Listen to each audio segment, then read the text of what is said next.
News Hub, born to fight for right. नमस्कार, news hub channel में आप सभी का स्वागत है। मैं निज़ादासमी। चलिए नजर डालते हैं आज की खबरों पे। आज मुंबई में प्रधानमंत्री नरेंद्र मोदी जी ने वेव समिट 2025 अटेंड किया, जिसपे उन्होंने ग्लोबल कंटेंट क्रिएटर से अपील की है कि भारत को बनाओ कंटेंट का हब। प्रधानमंत्री नरेंद्र मोदी जी ने मुंबई के जियो वर्ल्ड सेंटर में world audio visual entertainment summit waves 2025 का इनॉग्रेशन किया और ग्लोबल एंटरटेनमेंट इंडस्ट्री से अपील की है कि इंडिया को कंटेंट क्रिएशन का हब बनाया जाए। उन्होंने कहा कि इंडिया के पास हजारों सालों पुरानी कहानियां हैं जो दुनिया के लिए टाइमलेस और थॉट प्रोवोकिंग है।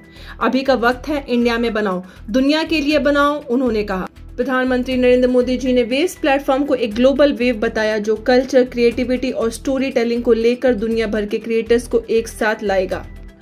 प्रधानमंत्री नरेंद्र मोदी जी ने राजा हरिश्चंद्र के 112 साल पुराने रिलीज को याद करते हुए कहा कि ये प्लेटफॉर्म ग्लोबल क्रिएटर्स, एनिमेटर्स और इन्वेस्टर्स के लिए एक ग्रेट अपॉर्चुनिटी है। बड़े सपने देखो, अपनी कहानियां सुनाओ, उन्होंने क्रिएटर्स को एनकरेज किया। उन्होंने ऑरेंज इकोनॉमी को भी हाईलाइट किया जो कंटेंट क्रिएटिविटी और कल्चर पर बेस्ड है और कहा कि इंडिया के क्रिएटर सेक्टर जीडीपी में सिग्निफिकेंट कंट्रीब्यूशन करेगा। प्रधानमंत्री नरेंद्र मोदी जी ने वेव्स अवार्ड के लॉन्च की भी अनाउंसमेंट की और जो आर्ट्स और क्रिएटिविटी की दुनिया में सबसे प्रेस्टिजियस बनेगा। उन्होंने टेक्नोलॉजी के बढ़ते रोल के बीच ह्यूमन इमोशंस को प्रिजर्व करने के इम्पोर्टेंस पे भी जोर दिया और कहा कि म्यूजिक, आर्ट और डांस की वो चीजें हैं जो हमारे इमोशंस को जीवित रखती हैं। उन्होंने कहा कि वेव्स यूथ को एंटी ह्यूमैनिटी एलिमेंट्स को प्रोटेक्ट करने में मदद करेगा।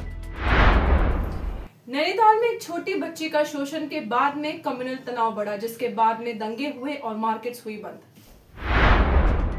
नैनीताल में कम्युनल टेंशन तब बढ़ गया जब 65 साल के उस्मान को पॉक्सो केस में अरेस्ट किया गया। एक माइनर लड़की के परिवार ने रेप के कंप्लेंट दर्ज कराया था, जिसमें उस्मान ने अप्रैल 12 को लड़की को अपने कार में लेकर उसका शोषण किया था।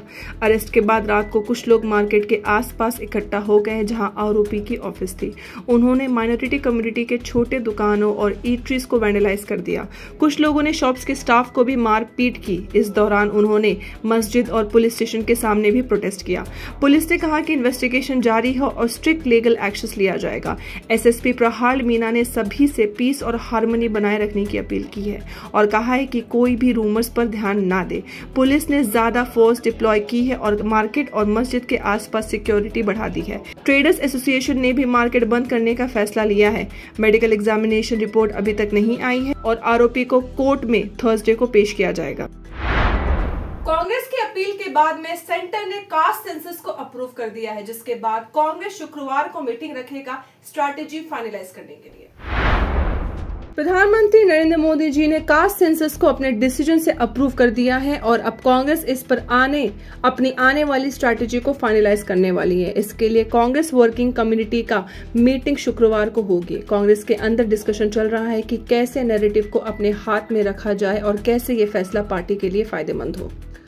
राहुल गांधी ने कास्ट सेंसस को कांग्रेस का विजन बताया और इसे नए डेवलपमेंट पैराडिगम के पहले कदम कहा, लेकिन उन्होंने ये भी कहा है कि टाइमलाइन और 50% रिजर्वेशन कैप के बारे में क्लैरिटी चाहिए। राहुल गांधी ने तेलंगाना को मॉडल बनाते हुए कहा कि नेशनल सेंसस को भी तेलंगाना जैसा डिटेल और ट्रांसपेरेंट होना चाहिए।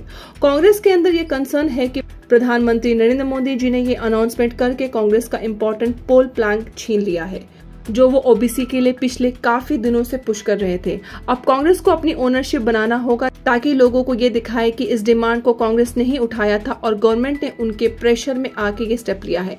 कांग्रेस का ये भी कहना है कि ये पहला स्टेप है, लेकिन अगले स्टेप्स में 50% रिजर्वेशन कैप को हटाना और प्राइवेट इंस्टीट्यूट में रिजर्वेशन को इम्प्लीमेंट करना चाहिए। इसके अलावा कांग्रेस ये चाहती है कि कास्ट सेंसस को इशू ओबीसी के बीच में कांग्रेस का कनेक्शन स्ट्रॉन्ग करे, जिसे बीजेपी ने मंडल के बाद अपने साइड कर लिया था।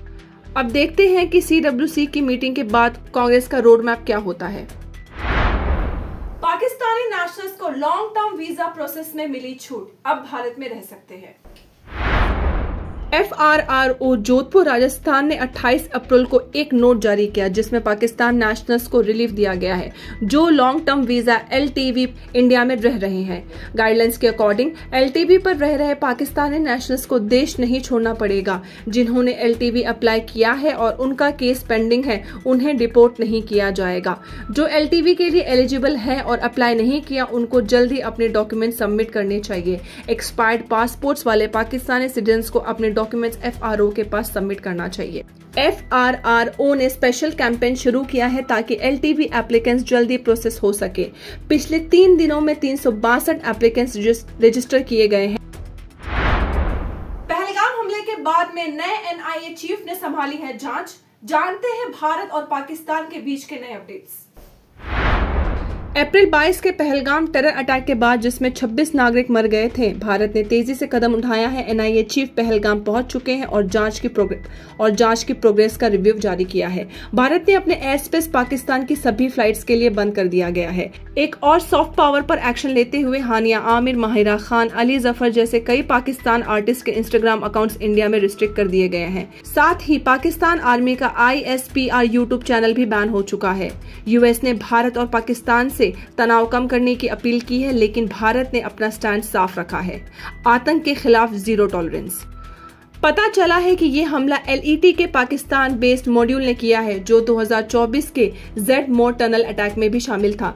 सुप्रीम कोर्ट ने एक PIL पर सख्ती टिप्पणी करते हुए कहा कि देश के जवानों का हौसला तोड़ने वाले केसेस न लाएं। बॉलीवुड सिंगर शान ने भी शोक व्यक्त करते हुए कहा the show must go on और आतंकवादियों के इरादों को फेल करने की बात कही।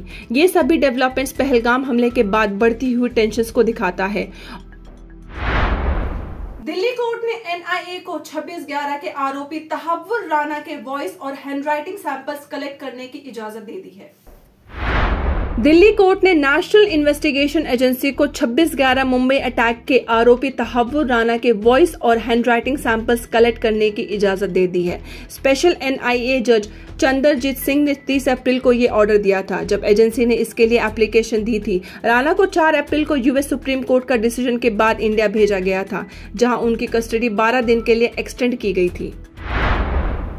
न्यूज़ अब चैनल में आज के लिए बस इतना ही। फिर मिलेंगे नए समाचार के साथ। मैं नुज़रत आज़मी। लाइक करें, शेयर करें, सब्सक्राइब करें और अपनी राय कमेंट सेक्शन में देना ना भूलें। धन्यवाद। News Hub, born to fight for right.